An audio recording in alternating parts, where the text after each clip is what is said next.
I didn't need to chase her. That's what you never understand about fear. You think it needs speed, screaming, metal twisting. It doesn't. Real fear only needs two things: time and nowhere to go. That's why I waited for her on the highway. It was late, but not empty. The kind of hour where the world feels half asleep. A car here, a car there. Red taillights floating in the dark like tired fireflies. The yellow lights over the asphalt hummed softly. Inside her car, the radio whispered a song she wasn't really listening to. She was exhausted. Her back hurt from sitting all day. Her eyes burned a little every time she blinked. One hand on the wheel, the other moving between the gear stick and the steering column, restless. She chewed gum just to keep her jaw moving, afraid that if she relaxed anything, she'd relax everything. I felt her long before I saw her. You leave traces on the road when you're this tired. Your reactions are slow, your attention frays at the edges. Your fear is very close to the surface. I tasted all of it in the lines of light ahead of her, in the tiny corrections she made without realizing, in the way her foot tapped the accelerator with just a bit too much tension. She wasn't alone on that stretch. The truck was already there. It wasn't mine at first. It never is. It belonged to a man whose name doesn't matter, a driver who'd seen too many nights like this, who had long stopped caring about the scenery. His mind was soft with routine.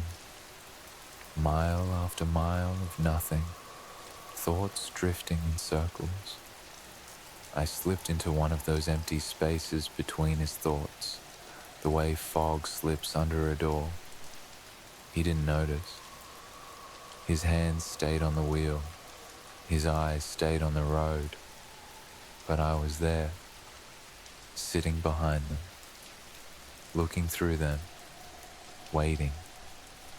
That's when she came up behind us. Her small headlights painted the back of the trailer in pale, nervous light. She caught up slowly because the truck was heavy and old, and I did not allow it to hurry. She cursed under her breath, a quiet little word that bounced around her empty car. She wanted to pass. Of course she did. The truck was taking up her whole world, a wall of dirty metal in front of her, blocking everything else. She couldn't see the curve of the road ahead, only the dull red of our taillights and the dark square of the trailer.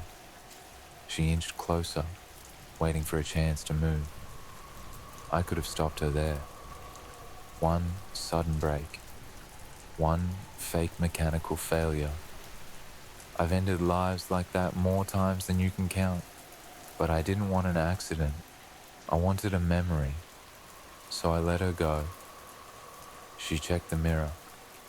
No one coming. Turned signal on. Her heart beat a little faster as she slid into the left lane. The car shuddered when it hit a strip of old asphalt and water. She passed along the side of the trailer, close enough to see every scratch and stain, the marks left by other nights, other drivers, other fears. For a moment, she was side by side with the truck. She saw the driver's face. He didn't look at her. His eyes were fixed on the road, empty, like he wasn't really there. Of course he wasn't. I had already taken his place. But all she felt was a quick, cold shiver, the sense that his stare was wrong somehow, too still, too focused on nothing at all. She finished the overtake and slipped back into the right lane. Relief washed through her so hard she actually laughed, a short, breathless sound. The road opened up again, darkness ahead, space, freedom. She took a deep breath and felt her shoulders relax. That was the moment I left the truck. You measure distance in meters, in seconds, in how far your headlights reach. I don't. I crossed the space between us like a shadow crossing a room. One heartbeat I was behind her, the next I was wrapped around her car, in the mirrors, in the glass, in the dead air pressed against the windows. I told the truck to follow, the driver's foot pressed down, slow but steady. The engine roared, the truck picked up speed. Its headlights grew brighter, wider, swelling in her mirror like two suns rising behind her. She noticed immediately. The inside of her car lit up in a harsh glow, every surface suddenly sharper, uglier. Her mirror filled with the front of the truck, far too close for how little time had passed since she overtook it.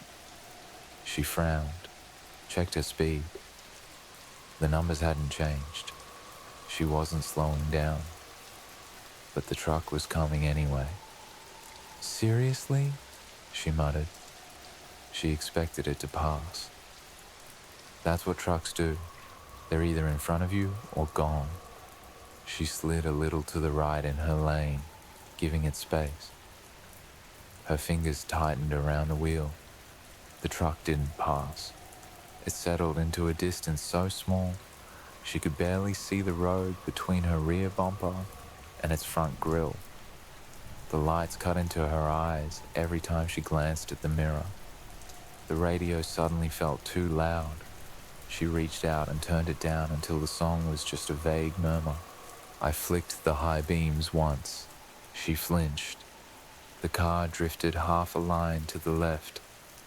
She corrected quickly, her breath catching in her throat. The truck followed, drifting with her, perfectly aligned. My weight pressed forward, patient and heavy.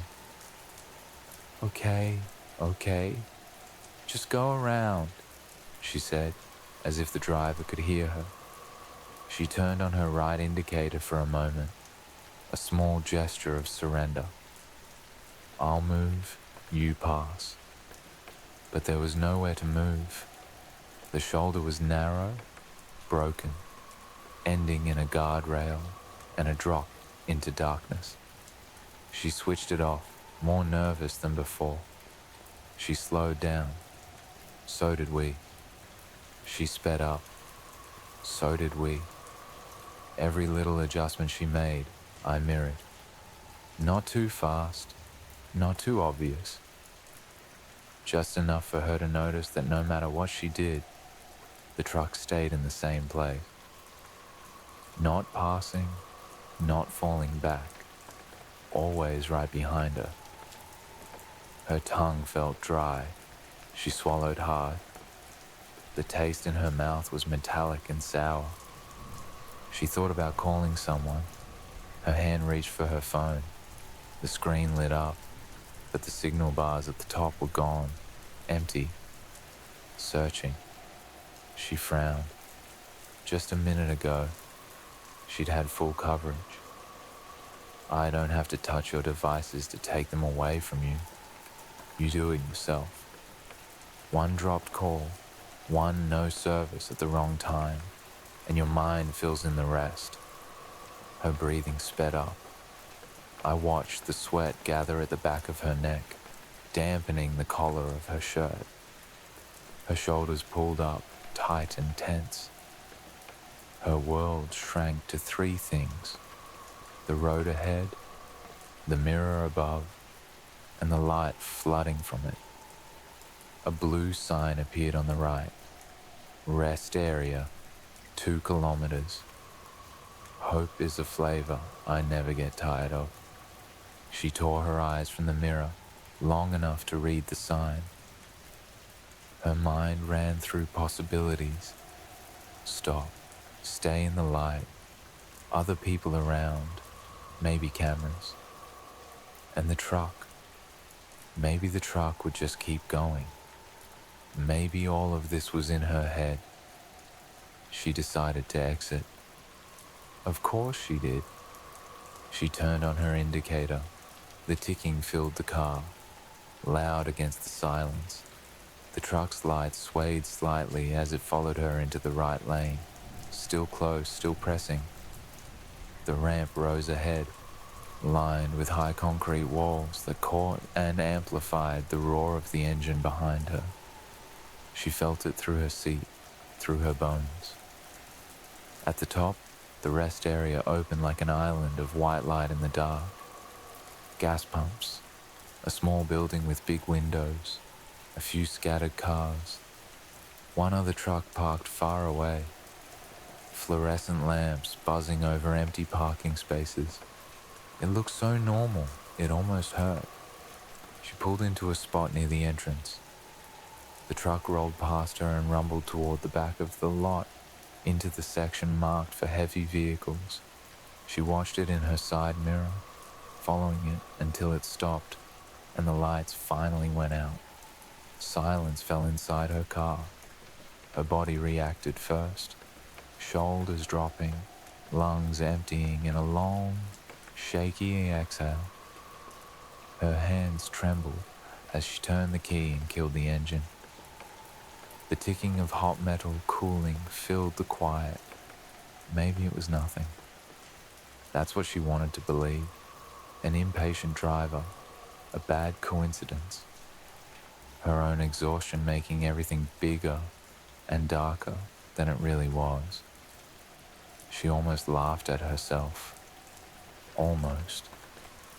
She opened the door and stepped out into the cold air. It bit at her skin, sharp and clean, washing the smell of fear out of the car, but not out of her. She locked the doors with a soft beep and turned toward the building. Behind her, the truck's cab door never opened. The driver never stepped down. No footsteps sounded on the gravel. He didn't need to. I wasn't in the truck anymore. I was in the space behind her back, in the shadow that stretched from her heels across the asphalt, in the flicker of the light above her that dimmed for just a second as she walked under it. She thought she was safe because she had stopped driving. You think the same. You tell yourself the danger is outside the car, only on the road, only in the red lights in your mirror.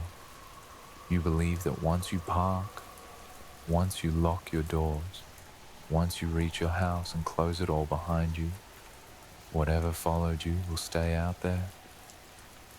Next time you drive alone at night and a truck sits behind you for too long, too close, pacing your every move, you'll remember her. You'll tell yourself it's just another driver. You'll hope that when you finally pull off, it doesn't decide to come with you.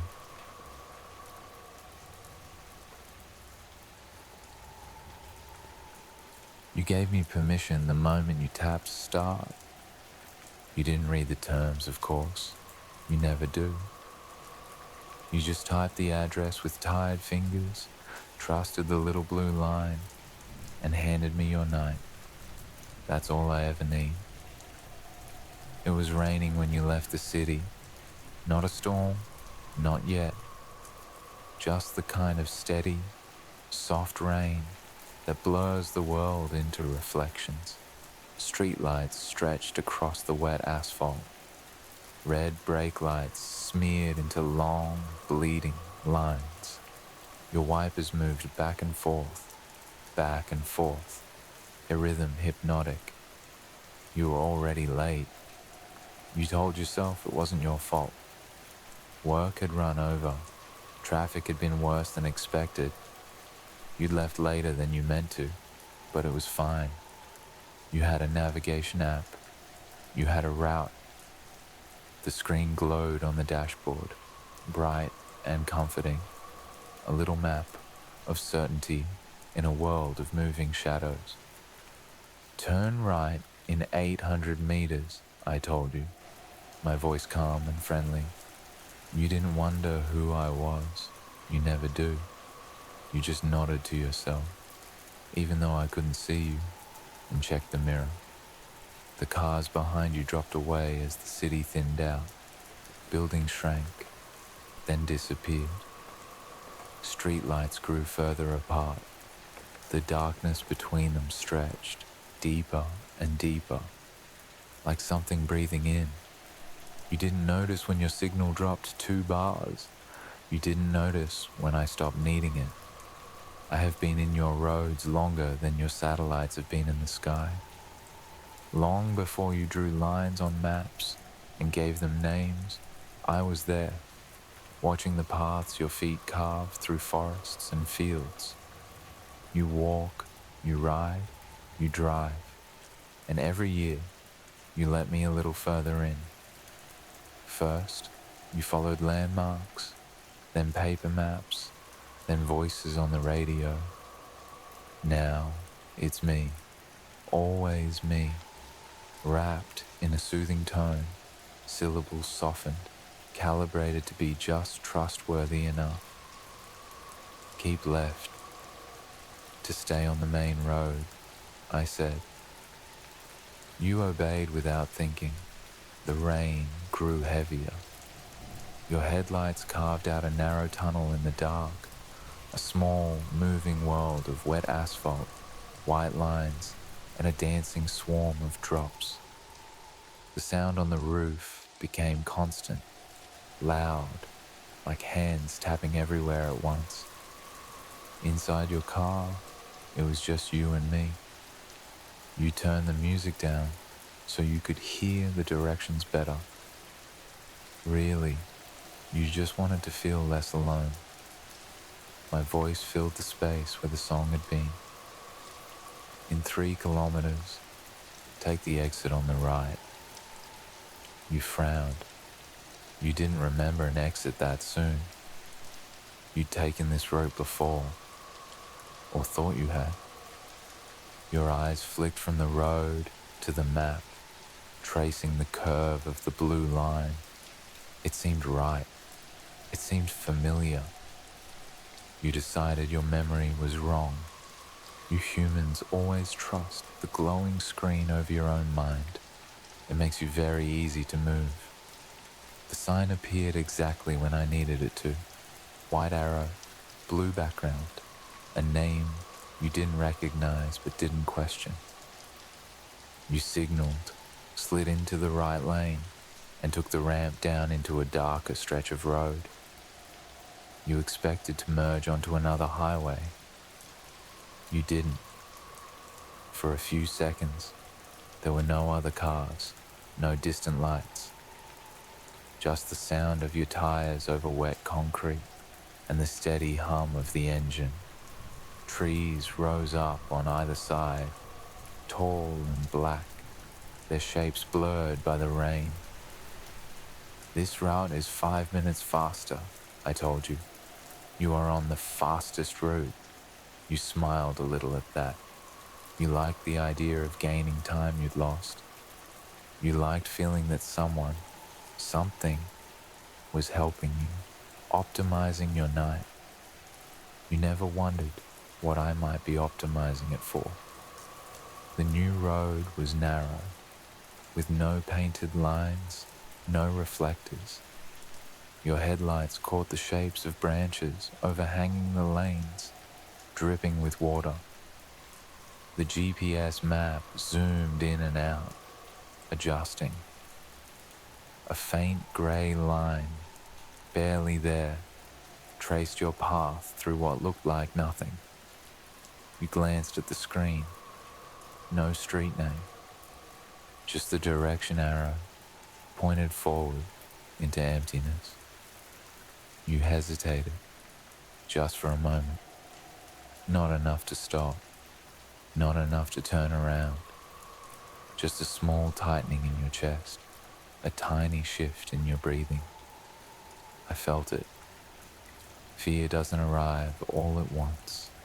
It seeps in, slow and patient, through doubts so small you barely taste them. You wonder if you missed a turn. You wonder if the app is updated. You wonder why the road looks older than it should. Continue straight for 7 kilometers, I asked. I said. Your hands tightened on the wheel. You kept going. The trees closed in, taller now, leaning over the road like they were listening. The air felt different here, thicker somehow. The rain seemed quieter, though it was still falling. You turned your high beams on and watched the light vanish into a wall of water and leaves and black. You checked your phone. No signal. Your thumb hovered over the screen for a second, then dropped. It was fine, you told yourself. The GPS still worked. The map still moved. The blue arrow still pointed forward. You cleared your throat. Are there any other routes, you asked me? I could have answered with one word. No. Instead, I let the silence stretch just long enough for you to feel it. The inside of your car went very quiet. The only sound was the air blowing through the vents and the rain on the windshield. Then, this is still the fastest route. You didn't like the way that sounded. You couldn't say why. The first time you saw the figure at the side of the road, you told yourself you hadn't seen anything at all. Just a dark shape at the edge of your headlights, something between the trees. Maybe a broken sign, maybe a fence post. You blinked and it was gone. You swallowed. Your eyes went back to the map, then to the clock. You had been on this faster route much longer than 5 extra minutes. The time to arrival kept shifting up and down by a minute here, a minute there. Always just enough to feel imprecise, never enough to trigger panic by itself. Recalculating, I said softly. You jumped, your shoulders tensed, your hands jerked the wheel a fraction of an inch before you caught yourself. Why? You whispered. There appears to be a delay ahead, I told you. Recalculating. You are still on the fastest route. You glanced into the rearview mirror out of habit. There was nothing behind you. No headlights. No sky glow from the city you'd left. No distant suggestion of other lives.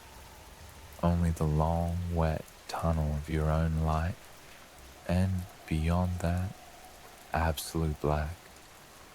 Your pulse climbed. Rain hammered harder against the glass, like something trying to get in. Your wipers struggled to keep up, leaving streaks. Your breath fogged faintly on the inside of the windshield. Turn left in 300 meters, I told you. You stared straight ahead. There was no left. The road was a single slick ribbon cutting through the trees. No intersections, no cross streets. Just the narrow path and the darkness pressing from either side. You licked your lips. There's no turn, you muttered. Turn left in 200 meters, I repeated. Your heart stumbled in your chest. You slowed down a little without meaning to. The car's engine dropped in pitch, the sound echoing dully in the close air. Your eyes strained for any sign of a junction, a break in the trees, a signpost. The figure stood just outside the edge of your light. Closer now. You saw its outline more clearly this time. Tall, still, facing the road. You tried to tell yourself it was just another post, a trick of the light, but your mind didn't believe you. You blinked. It was closer. Turn left now, I said, and the road obeyed. You didn't see it appear. One moment there was nothing but forest. The next, your headlights washed over wet gravel, angling sharply to the left. A narrow track cutting into the trees. No markings. No reflectors. No indication that anyone had ever used it. You should have kept going. You should have stayed on the road that felt wrong, but familiar. Instead, you did what you always do. You trusted me. You turned the wheel. The tires slipped for a second on the slick surface, then caught. The car jolted onto the new path. Branches scraped the sides. A shrill, fingernail on glass sound that made your teeth clench. The main road disappeared behind you, swallowed by the curtain of rain and dark. Your map zoomed in further. The blue line curved neatly along this new path, as if it had always been there. There, I said, my voice warmed. This route will avoid the delay. You didn't ask what delay. You were too busy trying not to think about the fact that your map now showed nothing around you. No nearby streets, no towns, no labels. Just one thin line stretching forward into blankness. You followed it anyway. You always do. The further you went, the worse the road became. Potholes, mud, standing water that splashed up in dirty waves. The trees drew closer and closer, their trunks like bars in a cage. Every time you checked the distance remaining, it seemed almost the same. Recalculating, I murmured again. You shook your head. No more recalculating. Just get me there. My laugh was very small. So small you weren't sure you'd heard it. You are getting there, I told you. You are exactly where you need to be. Lightning flickered far away, turning the clouds into a briefly glowing ceiling. For a heartbeat, the world outside your car was all flat white and black lines. In that flash, you saw the figure again, not at the side of the road anymore, in the middle. You hit the brakes. The car skidded, tires hissing on wet mud. Your seatbelt bit into your chest. Every instinct screamed at you to swerve, but there was nowhere to go. Trees loomed to either side. The track was too narrow. You blinked, heart pounding. There was nothing there, only the empty path shining under your headlights. Hazard ahead, I said gently. Proceed with caution. You didn't move for several seconds. Your hands shook on the wheel. Your throat hurt. Your eyes burned with the effort of keeping them open, wide, staring into the same spot, waiting for something to step back into the light. Nothing did. Eventually, you started driving again, slower now, careful, so very careful. The time to arrival disappeared from the corner of the screen. You noticed it almost immediately. Hey, you whispered. Where? How long is left? Recalculating, I said for the last time. Your clock on the dashboard had stopped moving. The second hand stuck. The minutes locked in place.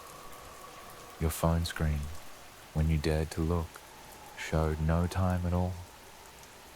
Just a blank where the numbers should be, as if the concept itself had been removed. There is a place off your maps where I keep the ones who follow too far. You call them missing. You print their photos. You search the routes you know, the ones that exist only in your world. You never think to search the ones I draw just for them. You drove into that place a long time ago. You just haven't accepted it yet. You will keep following the blue line, trusting every calm instruction I give you. You will drive under trees that grow thicker and taller with every kilometer. The rain will never quite stop. The signal bars will never quite return. You will keep expecting a town, a house, a light, something, anything. And I will be there, in your dashboard, in your speakers, in the soft glow of the map in the dark. Continue straight, I will say, over and over, until the only thing left in your world is the sound of my voice, still guiding you along the fastest route.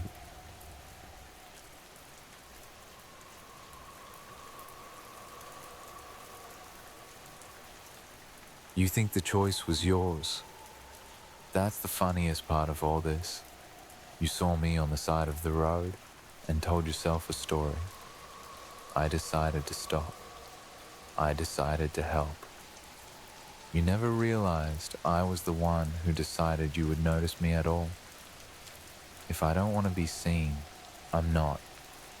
That night, I wanted you to see me. It was the kind of road people only use when they're trying to avoid something. Traffic, tolls, police, memories. A long, wet ribbon of asphalt cutting through empty fields and patches of forest. No bright highway signs, no gas stations, just the occasional weak streetlight humming over nothing. You were alone in the car. Your phone battery was low.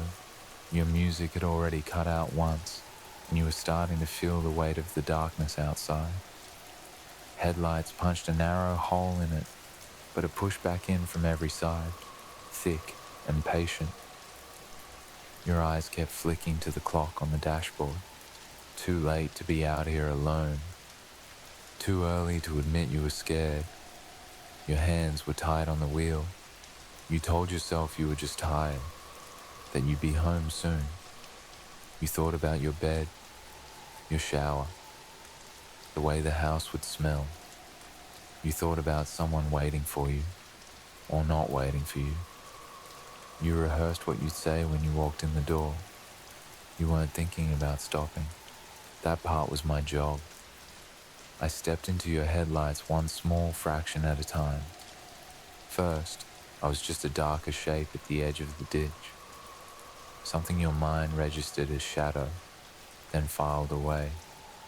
Then I shifted forward, letting your lights catch the outline of a coat, maybe a backpack, maybe just a bulk that could be a person.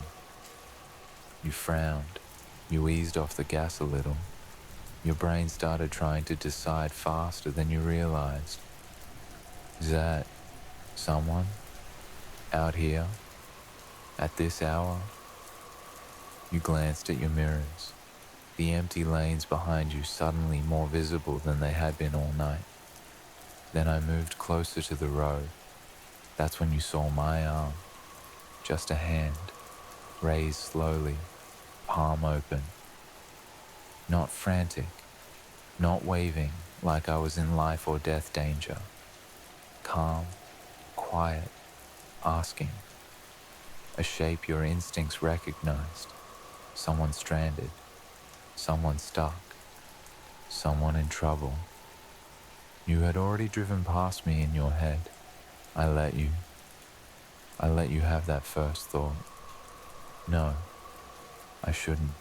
It's dangerous. I don't know them.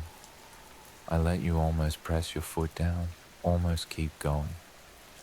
Your body leaned forward, ready to move on. That's when I let you see my face, just enough. Just a curve of jaw in the light, just the wet shine of my hair, just the hint of exhaustion in the slope of my shoulders. I didn't show you the eyes, not yet. You never pick me up if you see my eyes too soon. You said the word out loud.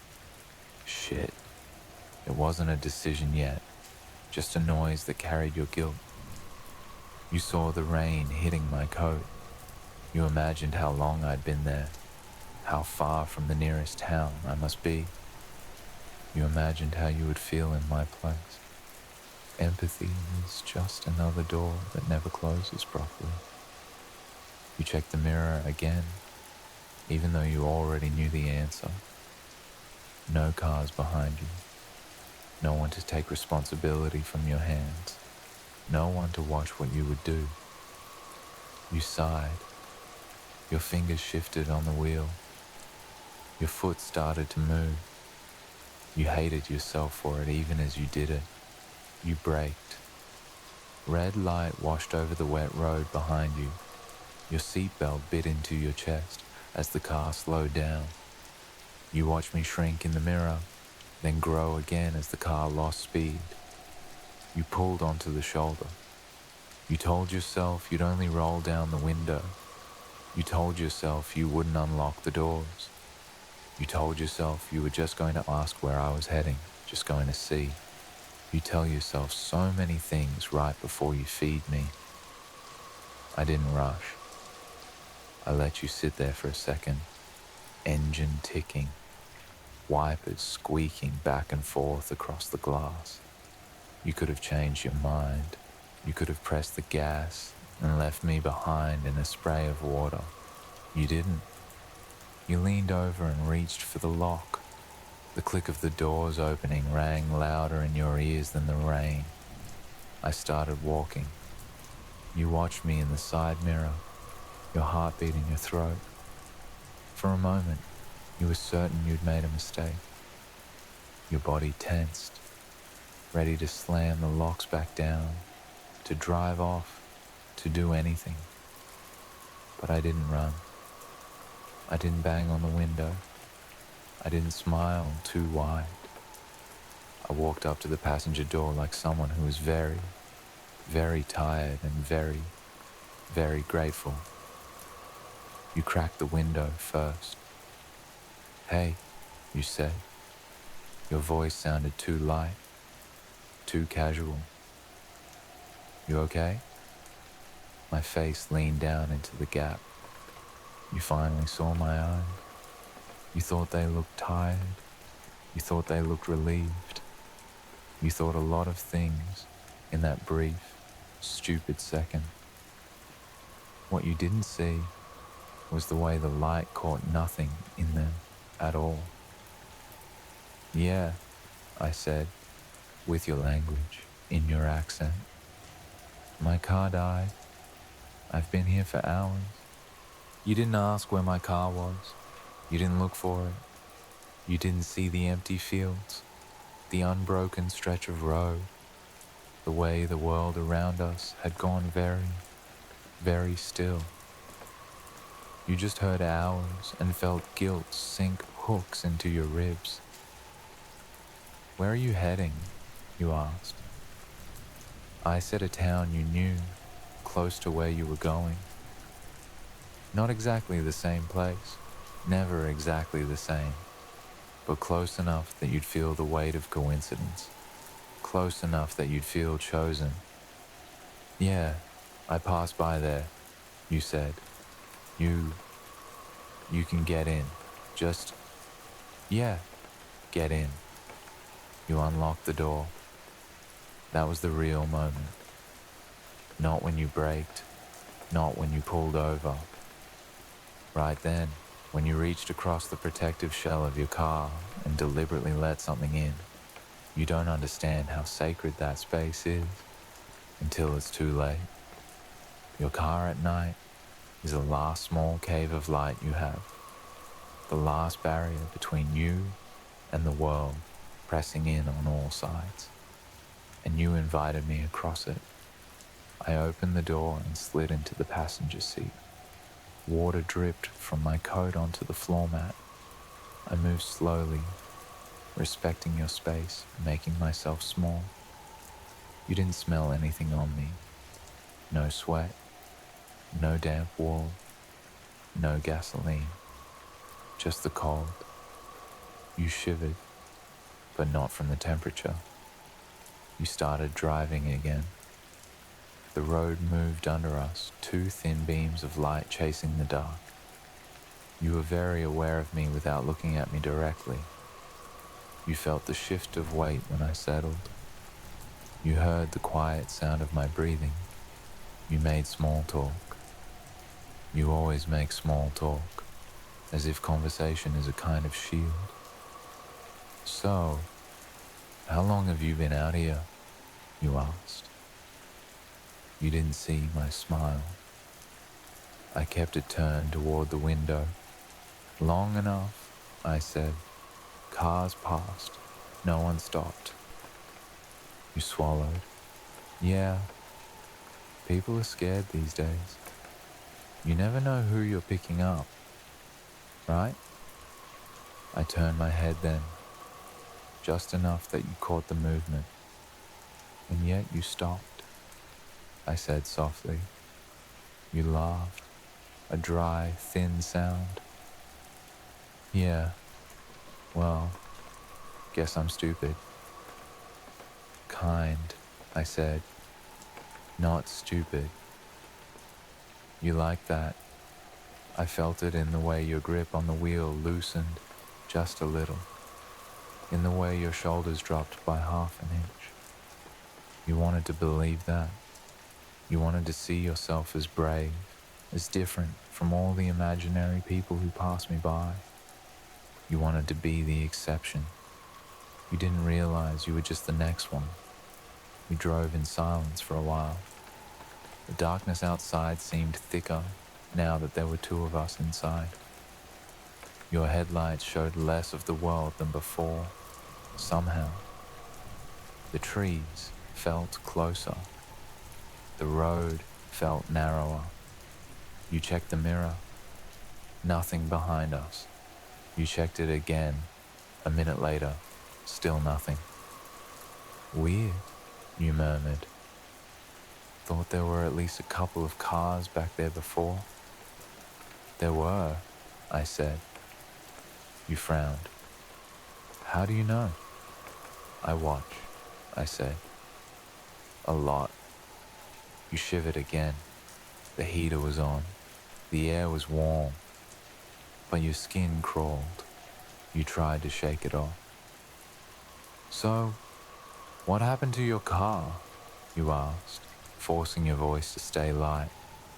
Hit something in the road, I said. Didn't see it until it was too late. One moment it was fine. The next everything went dark. Your eyes flicked to me, quick. The engine? Everything, I said.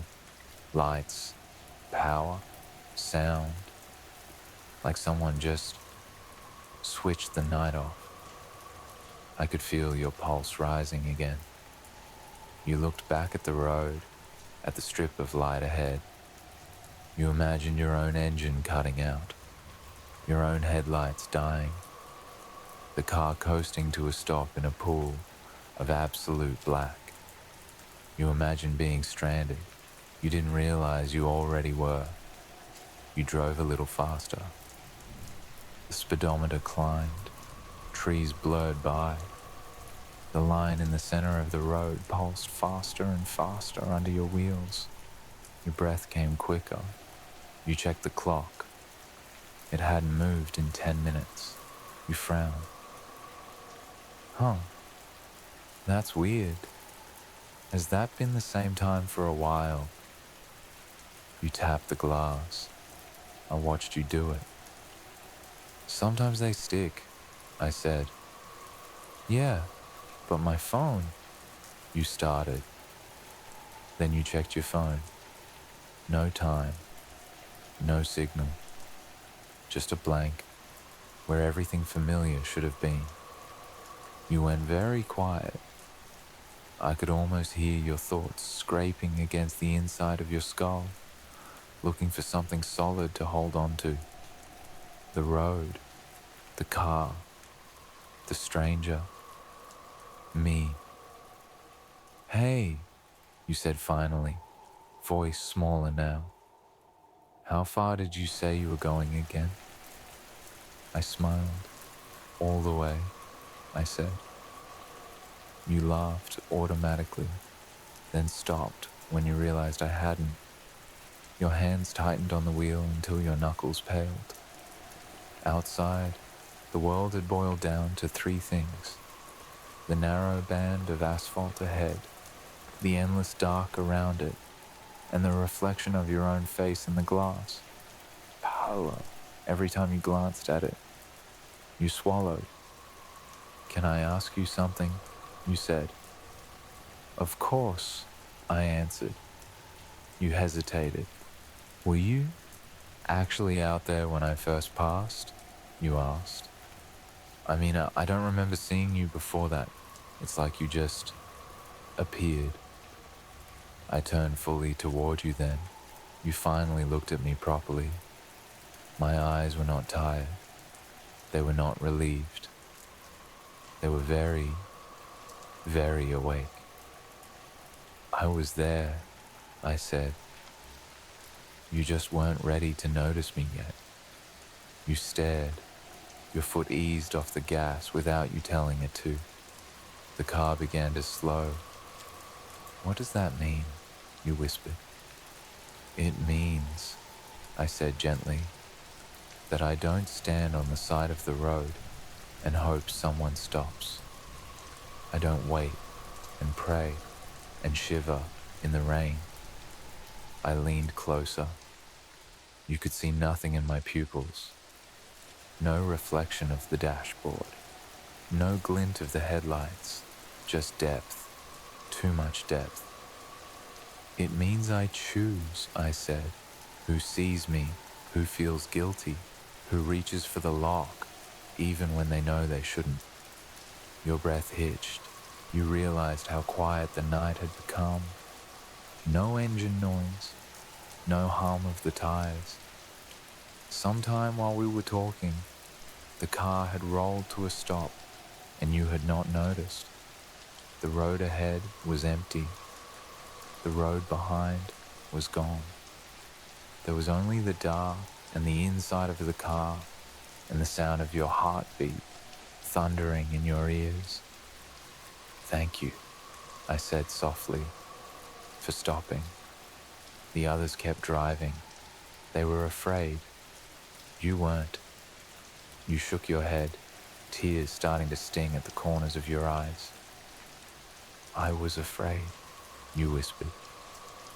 I watched your hands tremble. "Yes," I said. "You were. You are. But you stopped anyway." I reached for the lock on my door. You didn't move. You couldn't. "I like the ones like you best," I said as the last light on the dashboard went out. "The ones who still open the door for strangers." And then, in the dark, the only thing left between us was the very small space you had given me when you decided to let me in.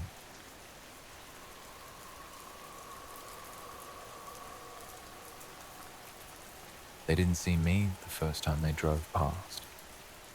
I was only one more dark line in the night then, buried under weeds and old gravel, a forgotten farm road, a service track, a cut the planners never finished. Call it whatever you want. Humans have so many names for paths they stop using. You think when you abandon a road, it stops going anywhere. You're wrong. I wait. I wait in the cracks, in the ghost intersections, in the almost exits that were drawn on paper and never poured in concrete. And when the right ones come, when the night is late enough and the driver is tired enough, and the car is full of the right kind of noise, I come back. I paint my own signs. That night, there were 4 of them in the car. Music too loud, laughter spilling over it, the sour, sweet smell of alcohol and cheap perfume and sweat. They'd left the party later than they meant to, full of the bravado that only really exists when the lights are bright and other people are watching. Once they hit the road, bravado turns into something else. Nerves. The driver was the only one sober enough to pass the test. Even that was questionable. He gripped the wheel a little harder than he needed to. The others saw the highway as a slide back to normal life. He saw it as a line he had to balance on. The motorway hummed under their tires, yellow lamps, reflective signs, the safe, boring sameness of an official route. That was not where I wanted them, so I stepped out to meet them. It started with a sign. They didn't see it appear. They just saw it there, ahead of them, on the right. Orange, reflective, with black letters that your brain reads even when your eyes are unfocused. Diversion. Accident ahead. Follow temporary route. The driver's eyes sharpened. "Did you guys hear about an accident on this road?" he asked. One of the girls in the back shrugged. Another snorted. "There's always accidents," she said. "Maybe it's old. Just keep going." The boy in the passenger seat leaned forward, peering through the windshield. "Dude, it says diversion. You want to get stuck in traffic with this much gas in here?" He laughed, waving the bottle he wasn't supposed to have. They were still close enough to the city that the idea of accident meant nothing more to them than delay. That made them easy to move. Ahead, I raised more markers from the dark. Cones. Flashing amber lights that hadn't been there a minute ago. A second sign. More insistent. Diversion. Local traffic, only beyond this point. The driver cursed under his breath. Great. Just great. He checked the fuel gauge. Enough. He checked the GPS, which still showed the straight line of the highway, no mention of a detour. The two realities fought for a moment in his mind. The blue line on the screen, the orange signs in front of his eyes. You trust what you can touch more than what you can hold. He flicked the indicator. "Don't be a coward," the passenger grinned. "Shortcuts are how legends are born." In the back, one of the girls laughed. The other stared at the signs, frowning. "I don't remember this road," she said quietly. "You never remember anything after midnight," the boy shot back. The car filled with laughter again, loud and bright and careless. They turned. My new mouth opened. The turnoff they took had not existed for anyone else that night. One moment, it was just a shadow between two guardrails. The next, their headlights slid over a strip of fresh-looking asphalt, lined with reflective temporary barriers and blinking lights that led them away from the flow. The main road fell out of their mirrors. You don't feel it the first few seconds. It just feels like a lane change, a different angle. The same night, slightly shifted. They expected other cars to follow. None did. "Man, look at this. VIP lane," said the boy up front. The driver forced a smile. The GPS on the dashboard hesitated. The little triangle hopped, jittered, tried to cling to the highway it knew. Then it surrendered and redrew the line, pushing their route along an unmarked grey branch. "See?" said the passenger, tapping the screen. "It knows where we're going." No, it didn't. But I did. The laughing girl leaned between the front seats, hair falling forward. "How long is this thing?" she asked. "I don't want to end up in some tiny murder town." "You watch too much shit," the other girl muttered. She'd gone quiet, pressed against the door, staring at how quickly the world had gone. Empty. The lights were gone. Street lamps vanished within a few bends. The soft orange halo of the highway receded, swallowed by the trees. The only illumination came from their own headlights, and the occasional glint of something reflected nailed into a post. The temporary barriers thinned out, then disappeared.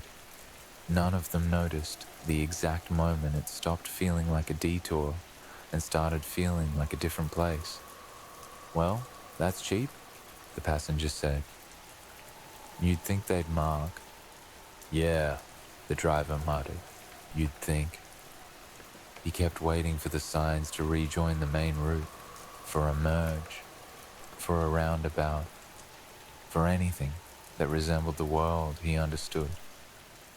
The GPS map shrank around them, zooming out to look for other roads. There weren't any. "How are we doing on time?" the girl in back asked. "Relax," said her friend. "We're fine." The driver checked the clock. It was the same as it had been 10 minutes ago. He frowned, tapped the glass.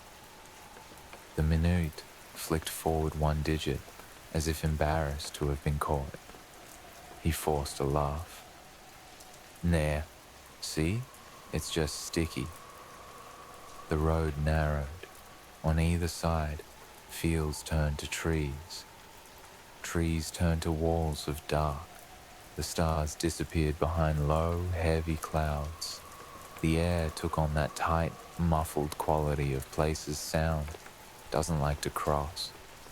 Their music, still humming from the speakers, sounded thin and distant.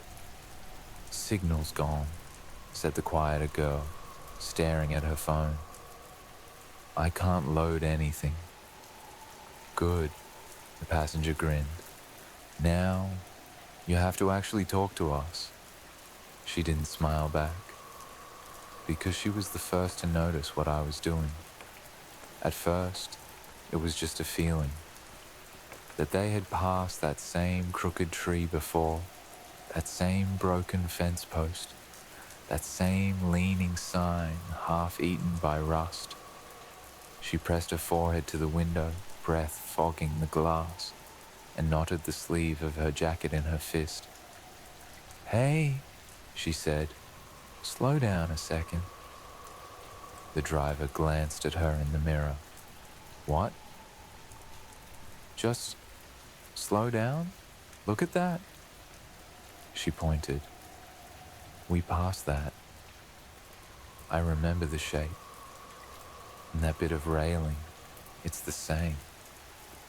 The others groaned. "Everything looks the same out here," one of them said. "It's a road. Congratulations." I rolled more of myself under their tires. The next bend was just a little tighter, the next stretch a little narrower. The trees leaned in a little closer, claws of branches almost brushing the roof as they went under. The driver did slow down, just a fraction, enough that the weight of their situation could start creeping in through the cracks in their bravado. "How far does this go?" he muttered, mostly to himself. "As far as it needs to," I thought, "until you understand." The GPS lost even the pretense of knowing. The map went blank except for their little icon. No road, no neighboring towns, just a single speck floating in digital nowhere. "Guys," the quiet girl said again. "Seriously, I think we should turn around." "Turn around where?" snapped her friend. "It's one lane. If we stop, we're just sitting ducks in the middle of nowhere." "Ducks for who?" The passenger laughed. "There's literally nothing here." He was right. There was nothing. Nothing but me. Another sign appeared in their headlights. White letters. Black background. Dead end. 2 kilometers. It was an old sign, rust bleeding from its corners, the reflective paint peeling. It looked like it had stood there for years, warning no one. "That's not funny," the quiet girl whispered. "Relax," said the driver, though his voice trembled. "Probably just for trucks or something. Maybe there's like a barrier. We'll We'll just turn around there, okay? Worst case, we go back the way we came." The others nodded. It gave them something like control to hold on to. I'd already taken that from them miles ago. The next kilometer stretched longer than any they'd ever driven. The road began to tilt, almost imperceptibly. A gentle slope downward, then steeper. Their ears popped, without them really registering why. The trees thickened, branches knitting overhead until their headlights bounced off a canopy instead of open sky. "Is it me?" the passenger said slowly. "Or is this not how roads are supposed to work?" No one answered. Up ahead, the white of the final sign floated into view, hanging in the dark like a rectangular moon, dead end, 0 kilometers, and beneath it, across the road, stood a metal barrier, old, flaking, padlocked in the center. Behind it, nothing but more trees and the suggestion of a drop. The driver exhaled hard. "Okay, fine, there." We turn around, go back, take the long way, like responsible, boring adults. He pulled up close to the barrier, close enough that they could see the empty expanse beyond it. No lights, no houses, just a whisper of wind moving through leaves they couldn't see. He put the car in reverse. The gear stick clicked. His foot went to the pedal. The car did not move. He frowned, tried again. The engine responded. The revs climbed when he pressed the gas. The wheel turned under his hands. The car stayed where it was. "What are you doing?" the girl behind him snapped, fear sharpening her voice. "I'm trying to move," he said, too fast. The ground's weird or something. It's wet. Hold on." He pressed harder. The engine roared. The world didn't shift an inch. It's hard to describe the exact moment humans realize a rule they've trusted all their lives. If I press this, if I turn that, I move, has been quietly revoked. It's a silence inside them. It's beautiful. One by one, they felt it. The passenger's hand went at the door handle. It didn't lift. None of theirs did. The windows stopped responding. The radio cut off mid-chorus. The dashboard lights dimmed to a low, sickly glow, their reflections barely visible on the curve of the glass. "You wanted a shortcut," I said. They heard me. Not through the speakers. Not in the air. In their bones. In the pressure around their hearts. The quiet girl started to cry. "I told you," she whispered. "I told you this was wrong. I told you. I told you." The friends who had laughed at her earlier reached for her now, talking over each other, promising it was fine. They'd figure it out. Someone would come. No one ever comes here unless I invite them. They tried their phones.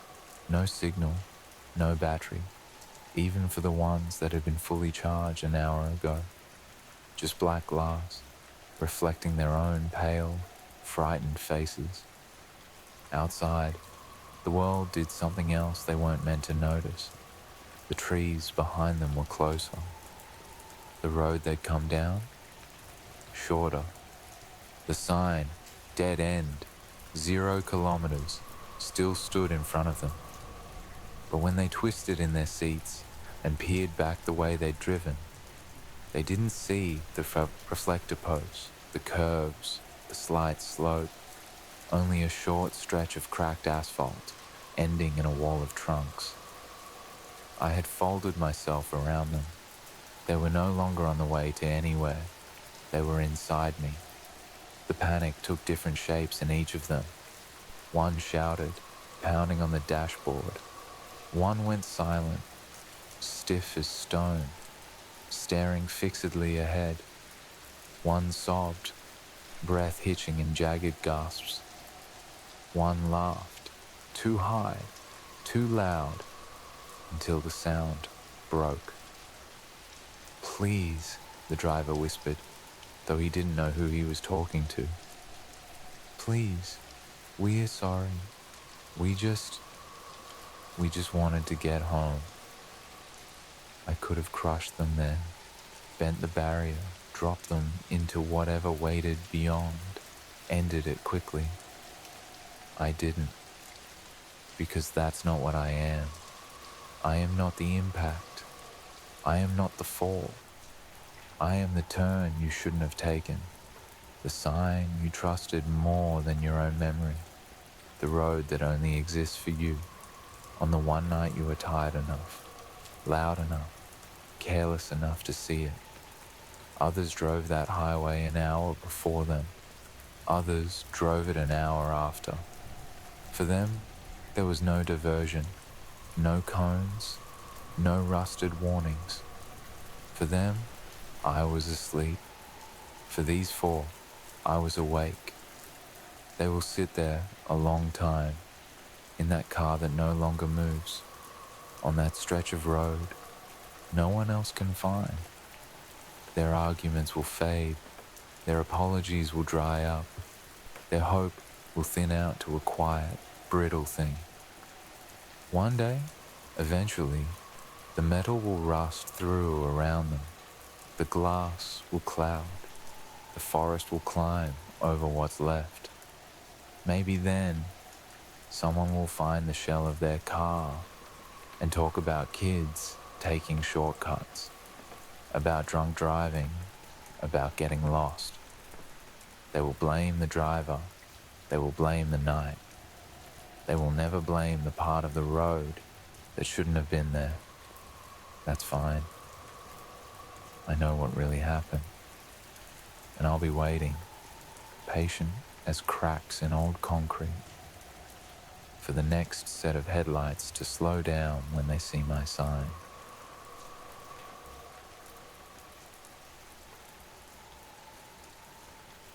They blame the mountain first.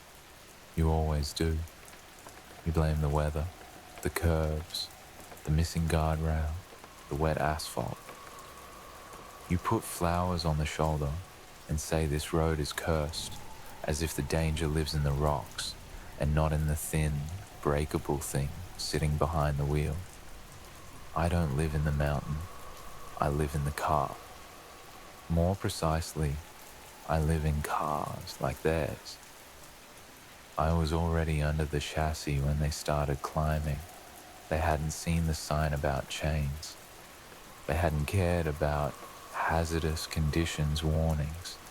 They saw the dotted line on the map, winding up into the dark, and thought, shortcut, views, adventure. The kind of thinking that tastes like sugar on the outside and blood underneath. Rain started as they left the last town, soft at first, like static on the windshield. By the time the road began to curl around the mountain's flank, it was steady and cold. The wipers worked in tired arcs. The world beyond the beams of their headlights blurred into moving grey. Inside, the air was warmer. Inside, the storm was already there. It said 30 minutes less, he muttered, hands tight on the wheel. It's fine, we're already on it. She stared out her window at the drop, the way the guardrail stopped and started like it had given up trying. You always do this, she said, not quite loud enough to be a shout. Every time. You can't just take the normal road. You have to prove something. He laughed, but it was short and sharp. Prove what? that I can follow a line on a map, congratulations to me. Underneath them, I curled tighter around the axles, the suspension, the thin shell of metal that separated their small world from the long, steep fall. I love arguments in cars. There's nowhere to walk away to, no room to slam a door. Every word has to be thrown straight forward, no buffer, no escape. The anger has to sit there with you, breathing the same air. We could have stayed on the highway, she said. We could have been at the hotel already. But no, you had to come up here in the rain, in the dark. The highway is blocked, he snapped back. Did you miss that part? Accident, 3-car pileup, 2-hour delay. And you know that for sure? Or did some app tell you? Her fingers dug into the door handle, white-knuckled. You always trust the stupid screen more than literally anything else. Yeah, well, the screen hasn't spent the last hour complaining about everything, he said. Silence hit harder than any shout. She turned her face back to the window, jaw clenched. He stared at the road ahead, breathing too fast, as if every bend personally offended him. The car climbed. The road narrowed. Fog thickened around them, glowing weakly in the headlights. The world beyond the cone of light ceased to exist. The trees became vague columns, dark suggestions of trunks and branches that closed in over the lane like ribs. He sped up a little. Not much. Just enough to feel in control, to remind himself he wasn't scared. It's always about that. Convincing yourself that your hands on the wheel are stronger than the gravity tugging at the drop 2 meters to your right. I slid forward, up into the tires, into the thin layer of water between rubber and road. You think you're safe because you have traction. You think your car handles well. You don't understand how little I have to do to change that. A little extra slickness here. A tiny delay in grip there. Not enough to lose control. Just enough to make you aware of how easy it would be. The first time the back of the car twitched, he cursed under his breath and corrected. A small fishtail, a reminder. See, she said quietly, it's not okay. It's fine, he shot back. I've got it. His hands were sweating. The skin on his palms squeaked faintly on the wheel. The corners kept coming. Left, right, left. Each turn a little tighter than the last. Each guardrail a little more dented. Each drop a little steeper. The valley floor disappeared into shadow. Far below, the lights from the town they'd left flickered like dying stars. Look at that, he said, forcing a laugh.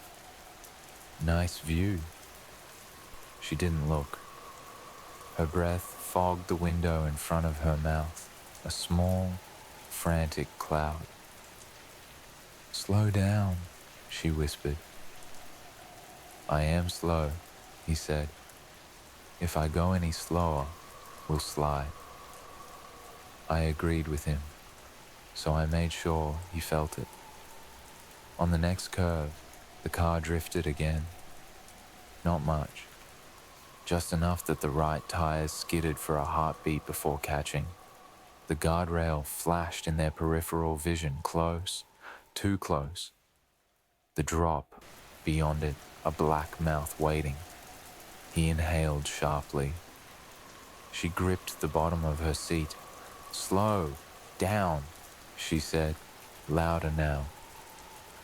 He didn't, not really, not the way she meant. The argument picked up speed in the space the car refused to give them. Old resentments resurfaced, old cuts reopened. The mountain didn't cause any of it. It just held them while they tore at each other. Underneath, I tasted every spike of adrenaline, every flare of fear, every little surge of bitterness and panic. It runs through the car like electricity, through the frame, through the steering column, through the pedals, through me. I decided it was time to show her something. On her side of the car, the drop was constant. She'd been trying not to look at it, trying to pretend the window was a wall, that nothing existed past the smudged reflection of her own face. I changed what she saw. Not much, just a hint, just for a second. As they rounded another right-hand bend, the headlights swung out over the emptiness. The fog opened in a thin, flickering gap. For that brief moment, she saw not the valley below, but another car lying crumpled on the rocks. The same color as theirs, the same model, the same shape, smashed and twisted passenger door torn open like a mouth. Someone still inside, someone with her hair. She gasped. "Did you see that?" she blurted. "See what?" he snapped, eyes flicking from the road to her, then back. Why would I be looking over the edge? There was. She stopped, swallowed. There was a car, down there, just like ours. "Yeah, that's comforting, thanks," he muttered. "Probably why the guardrail's bent. Can we not talk about dead people right now?" Her heart hammered. She pressed her fingertips to the glass, straining to see. The fog closed again, heavy and impenetrable. There was nothing there but darkness. "Maybe this road is really dangerous," she whispered. "Maybe we should turn around." "You want me to turn around on a mountain road in the dark, in the rain, with no railings?" he said. "Great idea. Anything else?" "You wanted to come this way," she said. Her voice cracked. "I told you I didn't like it. I told you it felt wrong. But you never listened to me until..." The car's headlights swept over a sign. Hairpin turn. Reduce. Speed. He saw it. He didn't. Not enough. He'd already decided he was handling it, that he was doing fine. Slowing down meant admitting she was right, admitting he was scared, so he didn't brake. Not when he should have. Not before I did my part. I waited until they were in the bend, until the road curved sharply to the right, the cliff wall on one side and nothingness on the other. Then I lifted. You wouldn't feel it, not the way I do. You wouldn't feel the exact moment the thin layer of water stopped working in your favor and started working in mine. You wouldn't feel the tiny loss of weight on the inner wheels, the subtle shift of momentum that turned the curve from a line into a question.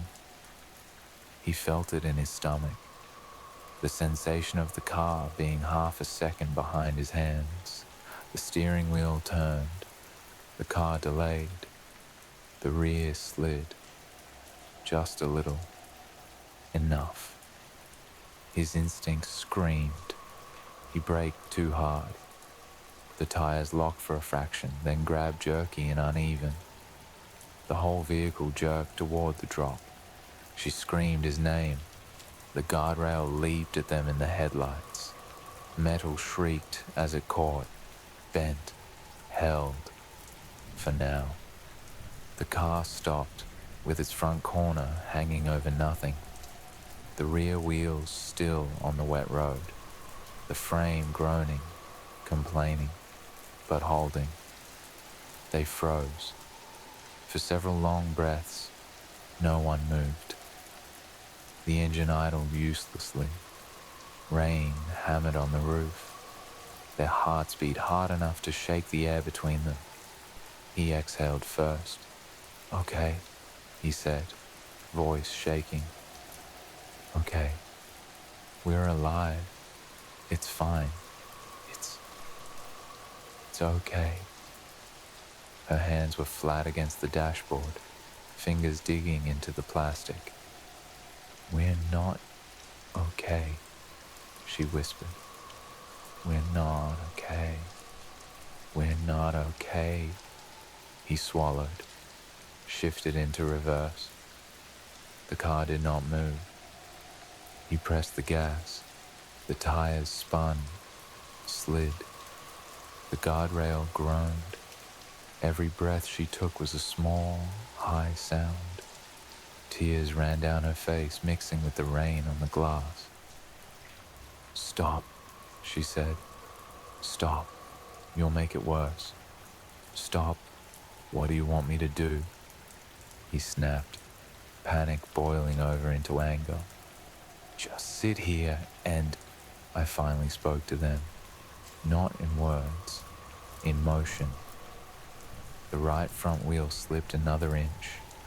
The rail bent another fraction. The sound it made went straight up his spine. He let his foot off the pedal.